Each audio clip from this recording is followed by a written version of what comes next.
Actress Letitia Wright, who plays the Black Panther's sister and smartest character in the MCU, Shuri, recently spoke at the MCM Comic-con show in London, possibly revealing that her character becomes the ruler of Wakanda after the events of Infinity War, when she said the following. I was like, what's this Disney princess pressure? Do I have to be perfect?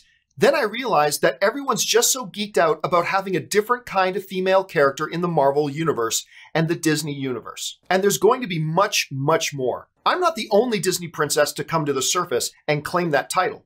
I'm so honored, seriously.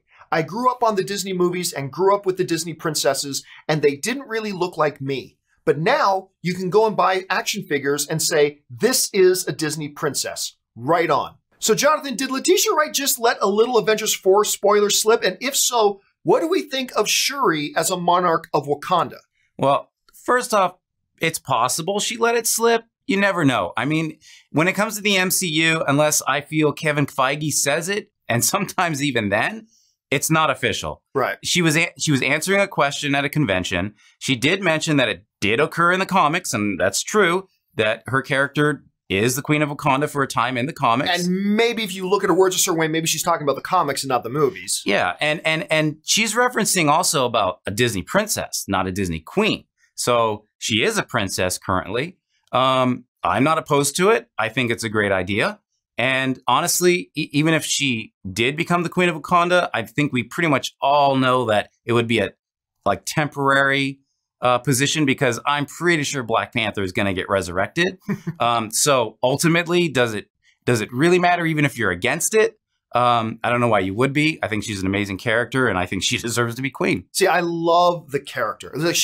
Her and M'Baku were probably two of my favorite characters in Black Panther. I absolutely adore the Shuri character. Now, when some people were asking me about whether or not she could become the ruler of Wakanda, I had my doubts, simply because as a character, she doesn't seem like ruling is her gig. She feels like she just strikes me as the type of character who feels far more at home in her lab than she would in a throne room. On top of that, if M'Baku, who was a rightful challenger to the throne, if he wanted the throne, Shuri couldn't beat him in combat. Like, he came within a hair of beating T'Challa in one-on-one combat. So I had my doubts. However, if M'Baku has a newfound respect for her, if she really does want to be queen, if for whatever reason T'Challa left behind some kind of will saying, I want her to be I mean, who knows, a lot of possibilities. If she does end up being the new ruler of Wakanda, great, because that would just give an excuse to have more screen time for her. Anything to have more screen time for M'Baku, I'm totally on board with. That's great. So we'll just have to wait and see. But I completely agree with you, Jonathan. I think a lot of people are missing that there are possible multiple meanings. The fact that she says princess, not queen. The fact that she does allude to the comic books instead of the movies. Maybe she's talking about the comic books. So maybe she let something slip. Maybe she didn't let anything slip.